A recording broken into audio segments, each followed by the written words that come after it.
Hi, it's Thursday again, and I'm so sorry I wasn't able to make it last week. I was super freaking busy and super overwhelmed.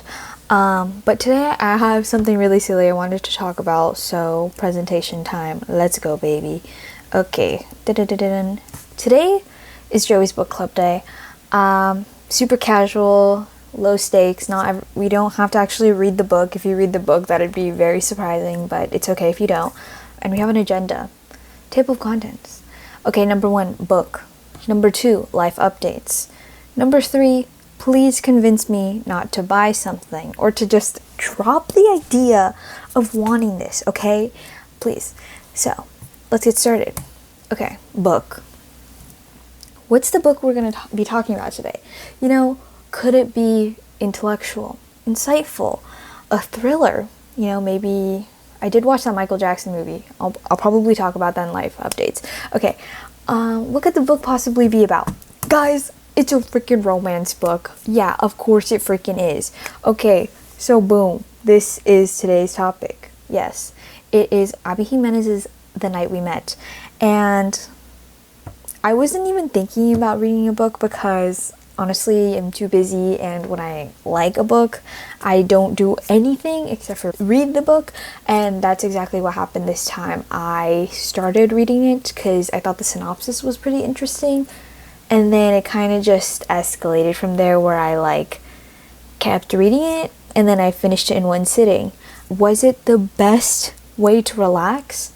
Yes, actually. I know I was talking about asking for tips on relaxing. Turns out, for me, I actually just need to read a book. I also probably need to go outside, go to the park, because I like doing that. Okay, anyways. So, the plot, just so we're all on the same page, and I could just talk a little bit about why I like this book, because it's kind of freaking messy. Okay, so, first of all, we got Larissa, Chris, and Mike. So, Chris and Mike are besties. And they meet Larissa at this one party, and they both offer her a ride, oh, I'll take you home. You seem kind of drunk, whatever. Nothing wrong happens there. But Larissa chooses Mike. This means they start dating. And then, so now they're dating, and they're together, and Chris actually has this huge problem because he's in love with Larissa, or he just really likes her at this point. And so you're kind of reading this guy throughout the whole book who's just really crashing out, and just I don't like using this word anymore because it feels like it's used or overused on TikTok, but I guess you could say he was yearning the whole time. And that was just so fun to read. Oh my god. Mike, mind you, is kind of low-key a terrible boyfriend to Larissa. And Chris is doing all these nice things and telling Mike, oh my god, you should get her this gift. Oh my god, you should do this for her. It would be so nice. And he does it. And he's like, this is a great idea, Chris. Oh my god, I'm totally gonna do that. And guess what? He gets credit. But Chris is still freaking in love with Larissa the whole time. So this is basically what most of the book is like. Larissa's happy. Chris is also happy. This is a dog, by the way. But also secretly crashing out inside. And then Mike is also happy. So Mike isn't perfect though. Of course he isn't. This is a romance book. No one's perfect, right? And he's actually, God, what is the word? I don't know. He's just an alcoholic, low-key. And he hasn't told Larissa about this because he knows that if Larissa finds out, she would be super duper mad. So basically the whole book, you're just reading about this story, and I don't know. I just thought it was interesting. I was surprised that it actually caught my attention, but I think while the plot is interesting, I think what the most interesting, most compelling part of the book was the arguments or the insecurities people had. I was crying as I was reading the book because it was getting a little too real. All of their insecurities were a little too realistic, and it was just pretty overwhelming to read, but in a really good way because I finished it in one sitting. I'd rate it probably, actually, is there another slide? Oh, okay. I'd probably rate it maybe a 4-star book. I did definitely think about it after, mind you, I read this like maybe a week and a half ago. I definitely do think about the book even after I'm done reading it, and I think that's what it's probably the biggest factor as to like how I rank books or how I rate them. Like if I'm thinking about them even after I've read them, or I actually still remember the plot, then that's a sign that it's actually a notable book. So anyways, hopefully, I don't want to like say too much about the book, but it was tea. It was pretty good. I wish romance movies were like like not even a fraction actually. I shouldn't downplay movies. I wish movies were as interesting as some of the romance books that come out. Yeah, but they're really not. So what can you do? Okay, that was the end of book club. Thank you very much. Oh, also if you've read the book, like whoever this video reaches, if you end up reading the book, or you just want to ask me questions about it or something, I don't know, let me know. Okay, life update. I'm going to be okay. Whoa. I've been like freaking out for the past couple of weeks because life's just been getting busier, and I don't know, I think I probably talked about this 2 weeks ago, but yes, it's still busy. But I think I'm coming to the conclusion that like I'm capable of things. That sounds like I'm so unsure. I am capable of doing all the things I want to do.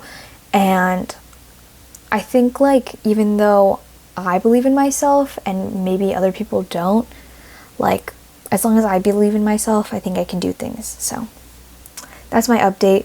Oh, the Michael Jackson movie, right? That was good. Oh my god. Low-key a concert film. Like I forgot at some points in the movie that was not Michael Jackson, and it was amazing. And now I can't stop listening to Michael Jackson music. Okay, wait, to be fair, actually as I was watching the movie, I realized that I do in fact listen to a lot of his songs, or at least the very popular ones that were in the movie, and you could say I'm like a casual listener of Michael Jackson. I feel like last time when we were talking about the Michael movie, it sounded like I don't know anything about Michael Jackson, or I'm not a fan at all, but I actually do listen to his music, so yes. And I don't know. Oh my god. Coleman Domingo was actually, is that his name? Hopefully that's his name. He was so scary as Joe Jackson. Okay. Anyways. Oh my god, this extra slide from the oh no. Okay. Anyways, so convince me not to buy this. Oh my god, yeah. Here's the thing to convince me not to buy. I am so tempted to like, I don't know, save up and buy one of these. It's a Super Nomad, which is basically an e-ink tablet, so you could read on it, draw on it, and take notes. My main appeal is that I did really like reading on my iPad when I had read the book that I had just talked about, but my eyes kind of hurt afterwards. So I was thinking like if I get an e-ink tablet or like an e-reader, then maybe. But then I was like, wait, if I get an e-reader, then I can't like draw on it. And then so I like was like, oh, maybe I'll just get an e-ink tablet. This one looked cool. The size is small. I don't know. I feel like it's just one of those things though where like I can't tell if I'm just thinking of buying this because it looks cool, or like I'll actually use it, you know? Like I have 2 brothers who have Kindles and they like sometimes use them, but because they don't use them often, I feel like I'm kind of scared to buy one myself or get one. Ian said he'd let me borrow his, but I keep forgetting. I don't know. I just really like reading books on my iPad. It's just so much more convenient. And I'm also someone who likes paperback books, and most library books are hardcover. So yeah, I also am not a collector, and I don't want to like buy books unless I really like them, you know? So I usually just read on Libby on my iPad, but then my eyes hurt because I've been like reading the whole day. Anyways, just like convince me not to buy this. Okay, can we just do that, guys? Can we just be really nice and do that for me? Convince me not to buy it. It looks so cute though. Does it not? It looks so cute. I also like that you could draw on it. But then I was thinking, do I even like drawing on my iPad? I mean, kind of sometimes, but I much rather just draw on paper. So should I just get a Kobo at that point? I don't know. Anyways, that's all. Thank you so much for, oh yes, I have an end slide. Okay, thank you so much for listening to today's silly video, and hopefully you have a good week. Okay, bye!